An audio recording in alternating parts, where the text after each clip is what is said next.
Geek Therapy Radio.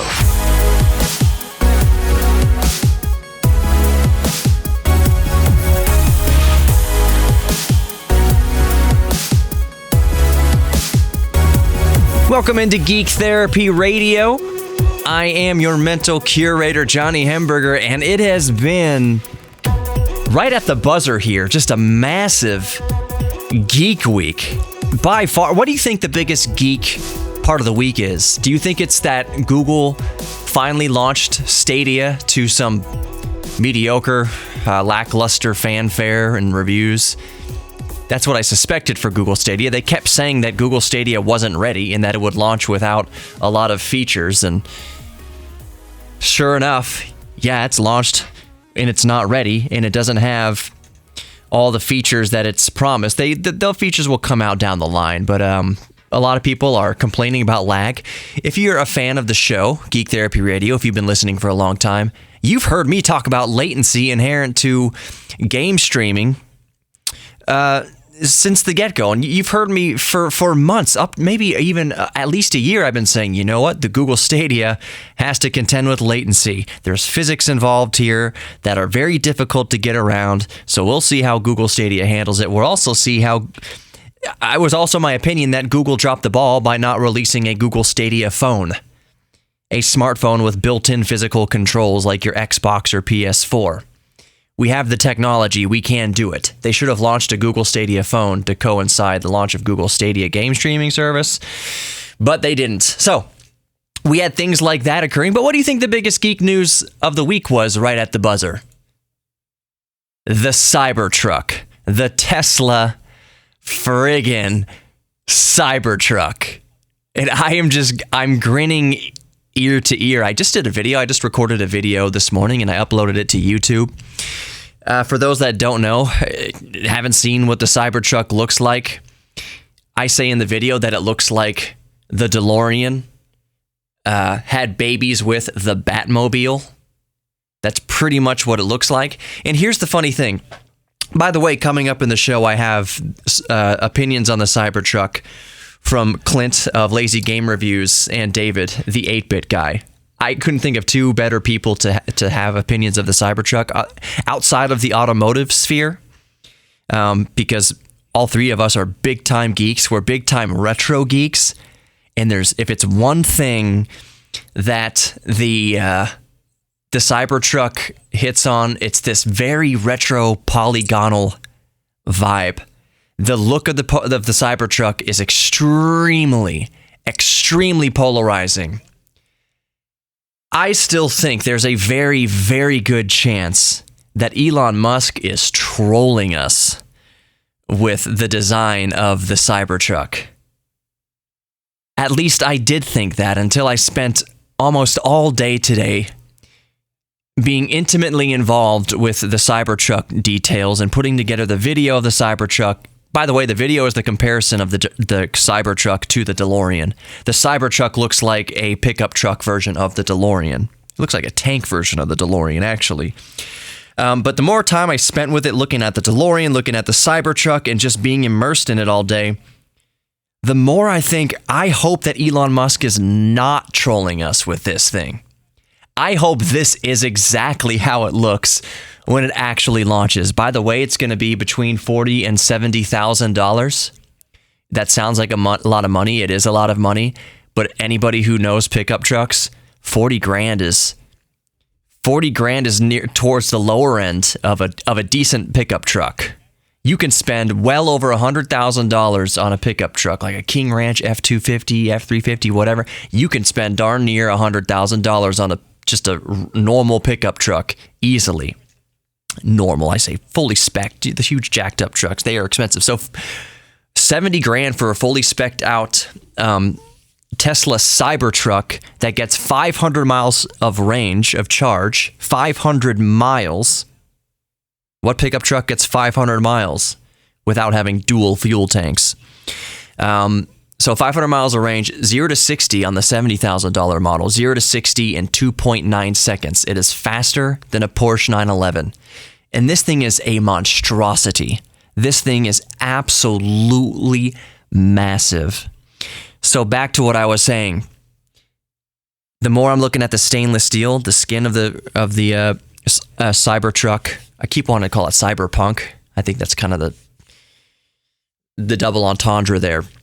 The CyberTruck, the skin is stainless steel, just like the DeLorean. Now it's cold rolled, hardened stainless steel, so it can stand up to being, whacked with a sledgehammer. I wouldn't dream of hitting my DeLorean with a sledgehammer. It will dent. As they say in Back to the Future 2, Doc says, he's driving a 55 Ford, I'm in a DeLorean, he'll tear through us like tinfoil or aluminum foil, whatever he says. Yeah, it's a sledgehammer to the DeLorean is going to put a big dent in it.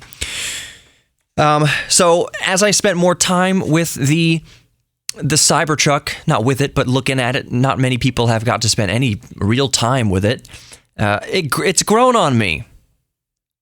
It's grown on me big time. I thought that when he first unveiled it, like we said, and a lot of people are saying, we think it's a joke. Thought it was a joke. Like, oh, okay, here's the real one. We'll roll out the fake little prop here. Let's roll in the real Tesla CyberTruck.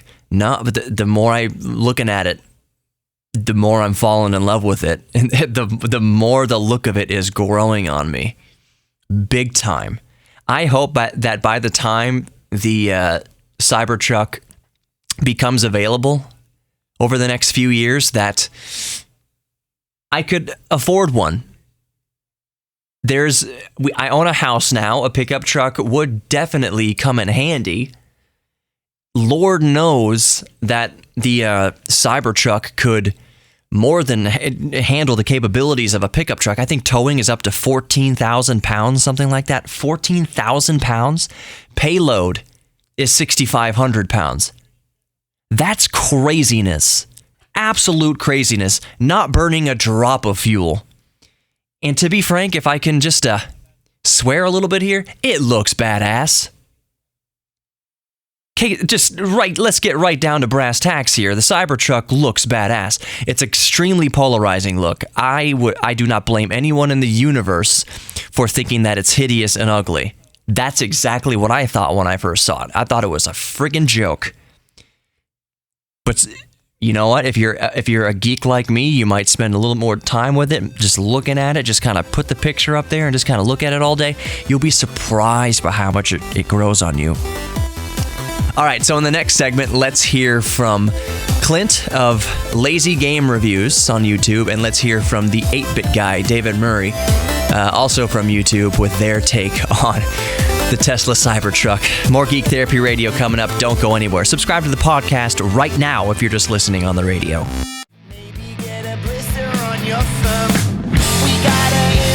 Welcome back to Geek Therapy Radio. I'm your mental curator.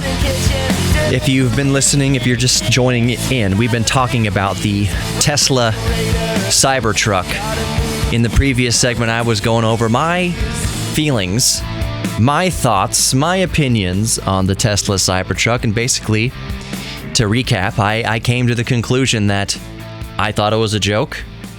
I still hold this feeling that I wouldn't be surprised if it turns out Elon Musk is just trolling us.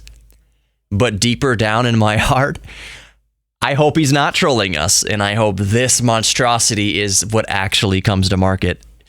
Even going so far as to say that if I can afford it by the time it comes out, that I wouldn't mind having it, because I want an EV to be my next car, for sure. I also, since I just bought a house with my wife, a pickup truck would come in very, very handy. And this ticks both boxes, and it ticks the nerd box. It ticks the nerd box, the geek box, perfectly. You know what the biggest... We're going to hear from Clint from Lazy Game Reviews here in just a moment. You know what I think really started to tip me over for the CyberTruck was that I dreamt about it last night. I dreamt that I had a CyberTruck. It was a weird dream version of whatever. I couldn't begin to draw it, but the overall sensation, the takeaway was that I had the CyberTruck. It was such an impactful thing that I saw right before I went to bed that I dreamt about the CyberTruck. It wasn't the central, point of my dreams, but I just remember in the dream that my vehicle getting me from A and B was the Cybertruck. That's huge. That's a huge mark that it left in my psyche. And it's a very striking vehicle. Nobody can say that it's not striking. You are not going to ignore this. This is not just some boring day-to-day car that you see on a regular commute. Nope. You do not want to drive a Cybertruck if it comes out and this is just how it looks. You don't want to drive it if you don't want to be getting looked at. The more I look at it, the more it's this Mad Max, crazy, polygonal geek machine. And like I hinted to before, the specs, I talked about the towing being upwards of 14,000 and payload being 6,500 pounds, 6,500 pounds. You'll hear David later in the show touch on this, but I'll just briefly say it is a capable off-roader, extremely capable off-roader, especially in its all-wheel drive setup.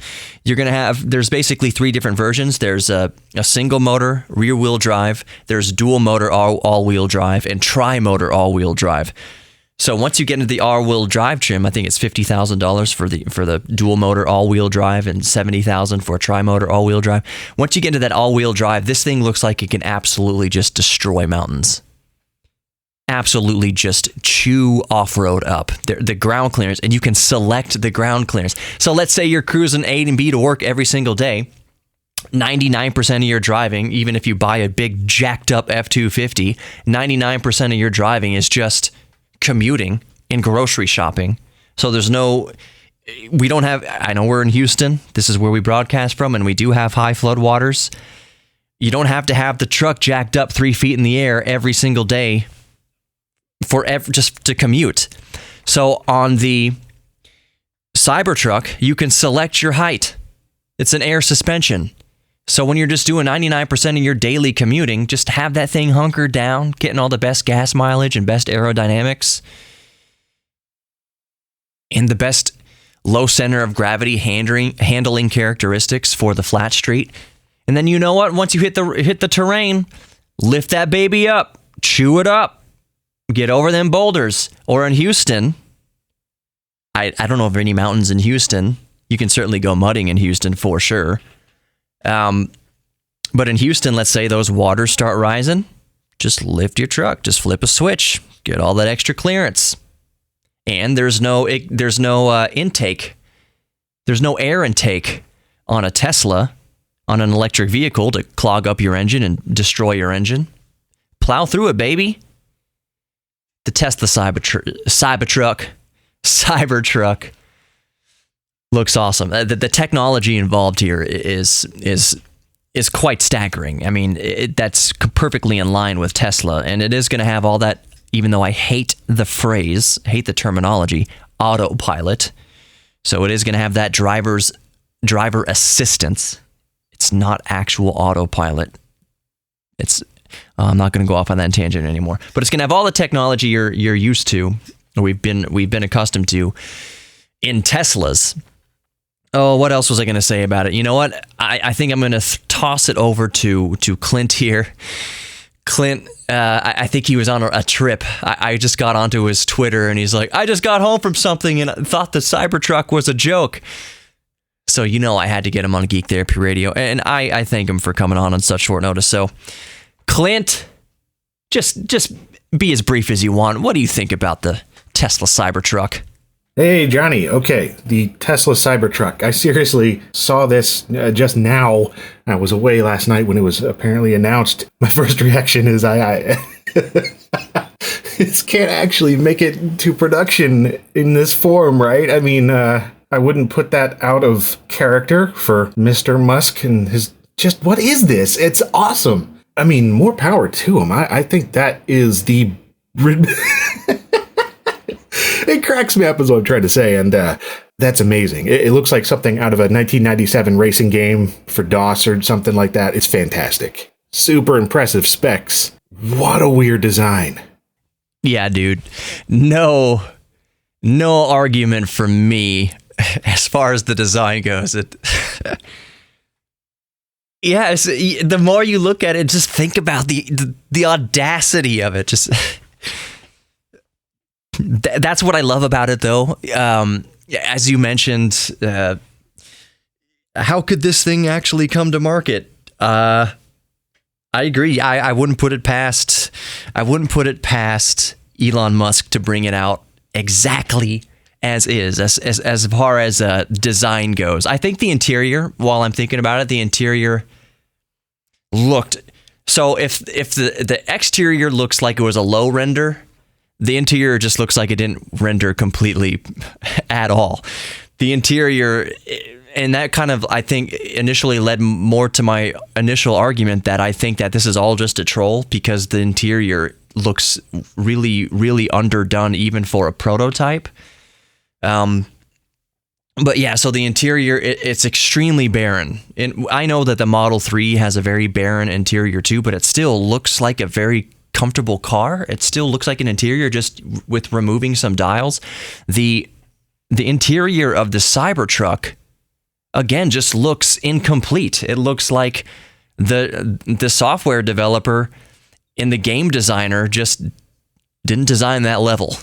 It'd be like in GoldenEye, you seeing an exterior shot of the temple map, and then there's no map inside of it, or there's only that one main room on the inside of it. So yeah, I fully agree with the sentiment that it looks 100% ridiculous, but I don't put anything past Elon Musk to actually put out, to actually release it in its current form, at least with its exterior. I think there'll be updates to the interior. But I don't put it past Elon Musk to release this monstrosity. And whether people love it or hate it, it's going to be an extremely divisive. Even if they do make some design changes to it, I don't see how they can make such dramatic design changes to it that it won't still be polarizing. I was listening to Marques Brownlee's podcast. It's called Waveform. It's really good if you're into kind of newer tech stuff. But before that Cybertruck came out, Marques was speculating on the design language of the truck, and that it might be just a little bit more ruggedized version of like a Tesla Model X. Boy, was Marques wrong. Boy, were we all wrong. It's just hilarious. So far, I'm loving the Cybertruck, just exactly for that point that it is ridiculous. More Geek Therapy Radio coming up. I've got David Murray weighing in, the 8-bit guy. He's kind of an EV connoisseur, so it'll be fun to listen to an 8-bit geek's perspective of the Cybertruck. So let's listen to David coming back. More Geek Therapy Radio. Don't go anywhere. Go download the podcast if you haven't already.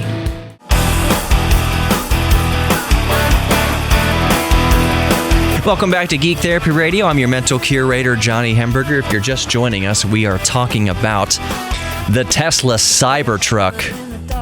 Oh man, the Tesla Cybertruck. In the last segments, I had Clint from Lazy Game Reviews on YouTube laughing his way through his thoughts on the Tesla Cybertruck. So in this segment, I've got David Murray, the 8-bit guy, also on YouTube. There's a good chance that if you're just a random listener and you've been on YouTube ever, you've come across an LGR or an 8-bit guy's video. So in this segment, we're going to talk to David Murray, the 8-bit guy. I really wanted his opinion. I wanted Clint's opinion also. Clint, by the way, is a huge, if you're not familiar with him, is a huge retro gamer. So 90s games like Need for Speed and, oh man, probably Ridge Racer. I don't want to put words in his mouth, but Need for Speed definitely. Just these low polygon rendering, like PlayStation 1 type racing games. You know what I'm talking about. Anybody older than the age of, I don't know, 25, 20. You know what I'm talking about. And how the Cybertruck looks like these low polygon renders. Remember Need for Speed back in the late 90s? Gran Turismo on PlayStation 1. How it blew our minds when it came out, but now it has not aged gracefully. It has all the pixels. The Tesla Cybertruck has about 3 pixels worth of angles and textures on it. So anyways, moving on to David, the 8-bit guy, he is more of a connoisseur of EVs. While he has more experience with EVs, at least than me. I don't know what kind of car Clint drives, really. But David has gone through the Chevy Volt. He has I believe his daughter has the Fiat E500E. David himself has a Tesla now. So I think Elon Musk made this pickup trucks for fellow geeks. Definitely. There's no question about it. But I want to hear David's thoughts. So David, what do you think about the Tesla CyberTruck? Hey, Johnny. So, I stayed up last night to watch the reveal of the Cybertruck, and I'll be completely honest. When they rolled that thing up on the stage, I thought, oh my, that's got to be a joke. I mean, okay, you've had your laugh. Now they're going to roll the real pickup out, but but they didn't. So, here's the thing. It doesn't really necessarily look bad. A lot of people I've seen online are saying, oh, it looks hideous, but I think it just looks very, very different. And I think something to keep in mind, especially from someone like me, who I've driven a lot of cars that people think are ugly, including, Toyota Prius and Nissan Leaf. So the thing is, I think what a lot of people, when they look at something and determine its beauty, a lot of it has to do with how normal it looks. And that depends on what they're accustomed to seeing. And I'll give you another example. Like if you go back to when the first cell phones came out, they all had antennas. And then when some companies started to realize, we're using higher frequencies now, we don't need these large antennas to stick out of the phone, we can put them internal. A lot of people said, well, these phones look ugly, or they don't look right, they don't look normal, like something's wrong with them because they don't have an antenna. But now nobody thinks that, and that's because we're all accustomed to phones not having antennas. And so, again, the way we perceive vehicles is often a lot to do with just how we're used to seeing them. And so I think a lot of people don't necessarily realize their own subconscious thinking and that what they're equating with hideous is really simply, it's different. And so, but different is risky. I mean, when you're looking at a mass market product, it's risky. But the reality is, it's actually pretty cool looking from a sci-fi type perspective. And I think they could sell that truck even if it was, $100,000 or $150,000. Now, granted, it would be a niche product at that point. It would be kind of like buying a Tesla Roadster or something like that. But I think there would still be people that would be willing to pay that for it. But at the price point that they're saying they're going to sell it for, I think they're going to sell every single one that they can manufacture. But the catch is, Tesla doesn't have the manufacturing capacity of somebody like Ford or General Motors. So they're not going to be selling 1 million of these a year because they can't manufacture that many a year. I mean, they might sell, 50 to 100,000 a year because that's probably going to be all they can manufacture. Because they're probably going to have to build a new factory just to build the thing, because I think their Fremont factory is pretty full. But, what else can I say about the thing? Well, I'll mention something that my brother said, and this actually makes a lot of sense. He told me this morning, he said, that truck looks like it was built by somebody who doesn't like trucks. And, I thought about that for a minute. I'm like, that actually makes perfect sense. And I'll tell you why. I am not a truck person myself. I understand the utility of trucks. I've had to drive them before, and sometimes I have to borrow them or whatever when I need to move something because you need the cargo area. But I am not the kind of person that would want to drive a pickup truck around on a daily basis just to, go to the grocery store and go to work and things like that. I mean, for me, driving a pickup would be something you would do out of a utilitarian requirement. It's kind of like driving a bus. I mean, who wants to drive a bus every day? But, and I'm not talking about the VW bus. So anyway, but when I look at the Tesla CyberTruck, I'm like, I could maybe see me driving that, especially because when, it has that air suspension so it can lower to the ground and it looks more like a futuristic car, especially with the bed having the cover down and everything. When you're driving down the highway, I wouldn't be opposed to driving something like that. And I am not a truck person. In fact, when I've seen some of the comments online where people are saying that this thing looks hideous, one of the things I have to reply as a person who is not a truck person is I will say, well, yeah, okay, it's hideous, but I think all trucks are hideous. So this is the least hideous truck that I've ever seen. In fact, in many ways, it looks kind of cool and futuristic. And I tell you what, it's going to get you noticed when you drive down the road. I mean, if you want a car that you're going to get noticed in, or truck in this case, this is the one for you. I do have a few concerns about the design, though. For example, my brother pointed this out. If you actually drive a truck for actual work, the thing that pickups were actually designed to do, even though they often aren't used for that, people use, they have to like carry ladders or other types of equipment like on top of the truck and things sometimes have to be lifted over the side of the bed and whatnot. And the CyberTruck, I don't think will work for a lot of those applications. The other thing I'm a little concerned about is it appears they designed the thing essentially like a tank. I mean, with the exterior skin being so thick of stainless steel and everything, and where it doesn't, even a sledgehammer won't dent it or whatever. Well, I have to wonder if it has crumple zones, because that's going to affect the crashworthiness of it. I mean, because if you think back to the 1940s and 50s, I mean, cars were built with much thicker and much stronger bodies than they are today. And, it's not just a matter of, they just don't build them like they used to. It's because, we need those crumple zones. It makes cars safer, even though the car does sustain more damage. And I'm also concerned about the interior of the truck. There's only one photo I've seen so far, and it looks like a CGI render. I need to get back online and see if I can find some, maybe this morning there's some new photos revealed, but the interior of the truck didn't look like a finished product, and the steering wheel looked like something you'd see on a concept vehicle. And I just have a hard time believing that would wind up going to market and be allowed. So yeah, that's another concern I've got. But I think this would be a great off-road vehicle, especially, which is, there's a certain irony to that, because a lot of people go out and they buy these big, SUVs like Hummers, for example, and they're like, oh, it's an off-road vehicle, but then they never actually take them off-road. And well, part of it is just because it's not something that you really need 99.99% of the time. But the other part of it is a lot of those vehicles really aren't that good of off-road vehicles in the first place. If you go get yourself a big old Cadillac Escalade, for example, I mean, how many people are going to go drive that off-road? You're going to get it all scratched up and maybe get some dents in it or something like that, and get mud all up inside of it and everything. And, that's not something people would do with a vehicle like that. So the fact that it claims to have off-road capability is kind of comical in a way. It's more for show than actual use. And to me, the way the CyberTruck is built, it looks like it really could go off-road and would probably be pretty darn good at it.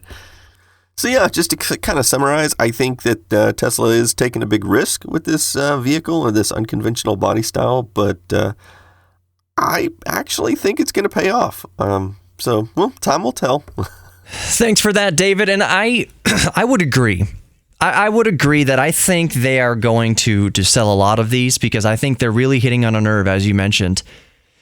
Us geeks, we love the thing. We don't love the thing. We love the idea of the thing. And more importantly, I think there's a lot of people, like you specifically mentioned, who don't normally drive trucks.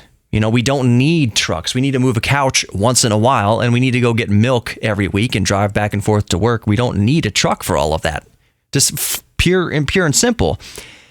But the Tesla CyberTruck makes us, who don't typically want trucks or like trucks, want a truck. And I think that is one of the genius components of the Tesla CyberTruck. So on that note, we'll continue with the conversation. More Geek Therapy Radio coming up. Go grab the podcast if you haven't already. Just type in Geek Therapy Radio and you're all set. More Geek Therapy Radio coming up. Don't go anywhere. Welcome back to Geek Therapy Radio. I am, of course, your mental curator, Johnny Hemberger, and this episode of Geek Therapy Radio, this show, we've been talking about the Tesla CyberTruck. Just something that just dawned on me right now as the words came out of my mouth for this last final segment is that I think the Tesla CyberTruck is such a big deal that it has stolen the fire, stolen the thunder from the Tesla Model Y. The Tesla Model Y is the crossover SUV based on the smaller Tesla Model 3. So the Tesla Model S, the bigger version, the SUV version of it is the Model X. I should have said it the other way around. The Tesla Model X, the big SUV, Tesla SUV, is based on the frame of in a substructure of the Tesla Model S. The Tesla Model Y, which hasn't come out yet, is based on the smaller structure of the Tesla Model 3. And just to recap the models, another interesting thing here, to recap the models of Tesla, you have the Tesla Model S, the Model 3, the Model X, and the Model Y. S3XY. Turn the 3 around. SEXY. That was on purpose. Elon Musk wanted at least the first 4 models of Tesla to spell out sexy, because the cars are sexy. He could not license the Model 3 to be the Model E, because I believe Ford holds that copyright to the Ford Model E, so he could not call the Tesla Model 3 the Model E like he wanted to. But that's kind of leet speak anyways. Leet speak is this kind of gamer code, online code, where you kind of flip symbols around so like a 7 represents a T, I believe. So the 3 really in online chat it can be an E, so it's still an E. 3 still an E. So that's what I was wondering with the unveil of the Cybertruck. What are they going to call the Cybertruck? Like, really, what are they going to call it? I mean, and really, what are they going to call it? Because when they first unveiled it, rolled it through the stage, like we mentioned so many times before in this episode, okay, that's funny. Well, all right, now let's pull out the real truck. Oh, that's the real thing. All right. You're not joking? Okay, let's go. I thought they might. What are they going to name the Cybertruck? What letter or number would they name the Cybertruck to keep it in line with that naming scheme, with that single letter, single number naming scheme of the Tesla lineup? And they didn't. But then again, also, now that I'm just talking about it, stream of consciousness, the Tesla Roadster is just called the Tesla Roadster. It's not called the Tesla 1 or the Tesla 2 or the Tesla A or B or whatever. Of course, you have the Ford Model A and Ford Model T. You get what I'm saying. So I guess now that I'm saying about it, it doesn't make complete. It's not nonsense to call their pickup truck the Tesla Cybertruck, because you have the Tesla Roadster. Again, I think the Cybertruck has temporarily at least stolen the thunder from the Tesla Roadster. The Tesla Roadster, let me remind you, is supposed to have a range of well over 600 miles and go 0 to 60 in less than 2 seconds. It's like 1.9 seconds, 0 to 60 with the Tesla Roadster. That's a 2-seater, of course.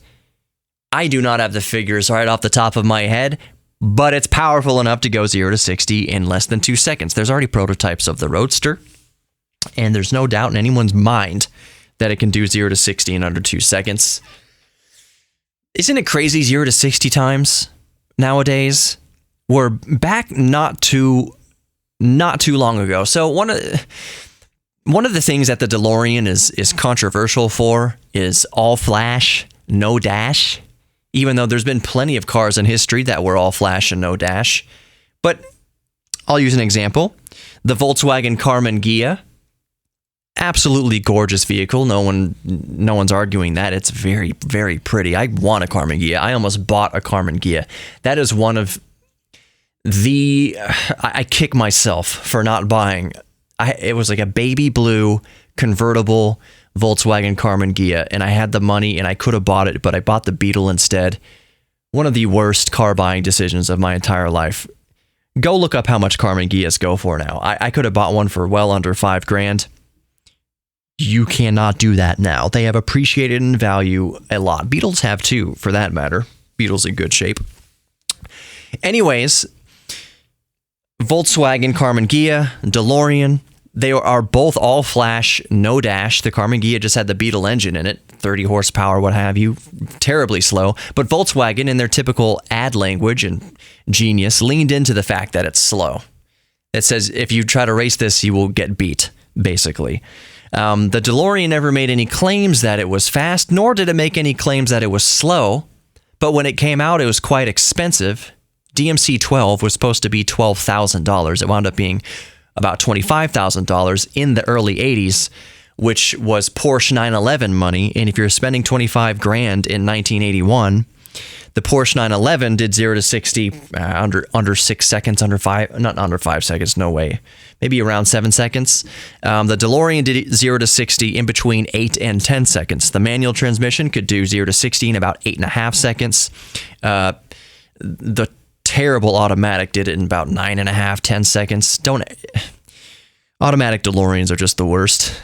They're just the worst. They're still valuable. It's still a DeLorean. It still looks cool, but you want the 5-speed. Mine's the 5-speed. So the DeLorean was all flash and no dash.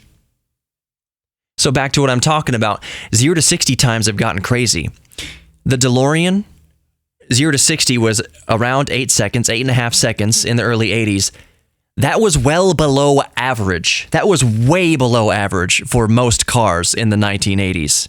That was actually a fairly quick 0 to 60 time in the early 80s. Even for sports cars, the 1981 Corvette was slower than the DeLorean and had a worse power to weight ratio than the DeLorean. That's just a fact. Corvettes were so terrible in the early 80s that Chevy didn't even release a 1980 Corvette. They said, screw it. We're going to release a Corvette in 1984 that's going to be completely redone from the ground up. Was that the Is that the C4? C4, and that must be the C4 Corvette because the C3 Corvette held on for a long time. And the C3 Corvette was gorgeous. Just gorgeous. C4, I don't think the C4 Corvette or C5 Corvette is anyone's favorite. I think people usually agree that the C3 Corvette is probably among the most beautiful lines of Corvettes. But back to what I'm saying, 0 to 60 times. So 8.5 seconds was actually good in the early 80s. There were cars that could do slightly better, but isn't it crazy going into 2020? Well, we're talking about 0 to 60 times under 2 seconds like it's normal. To be more relatable, we're talking about 0 to 60 times in under 5 seconds like it's normal. It wasn't too long ago that 0 to 60s under 7 seconds was fast. Oh, the Volkswagen GTI does 0 to 60 in 7.5 seconds. That's a fast little hot hatch. It's almost like in car, for car guys and girls, 0 to 60 times under 6 seconds. Like that's only just when you're starting to get peppy. That's crazy. If the new Corvette, the C8 Corvette, did 0 to 60 in under 6 seconds, you'd call it trash. You'd call it unadulterated waste of money. But 0 to 60 under 6 seconds is lightning fast. My daily driver, which is in the shop right now, the 2010 Audi S5, it's the V8, it does 0 to 60 in under 5 seconds. And even saying, oh, my car does 0 to 60 in 4.8 or 4.9 seconds, even that's like, man, my Corvette will do it in 4.2. Man, my Tesla will do it in 3.3. What? 0 to 60 times are just nuts. And the new Tesla Roadster is supposed to go over 250 miles per hour. All right, so we'll wrap it up there. Quick word for Best Automotive in Kingwood on North Park. Aaron Best runs the shop. He'll take great care of your car. It's the kind of shop that you can go in and just have a cup of coffee and look at all the cool classic cars they have on display. So whether you have a classic car or a modern car, take it to Best Automotive in Kingwood on North Park and they'll take great care of you. All right, my geeks, know that you're worthy of love and your own self-respect. We're all geeks about something, so embrace your inner geek. And I'll see you next time on Geek Therapy Radio.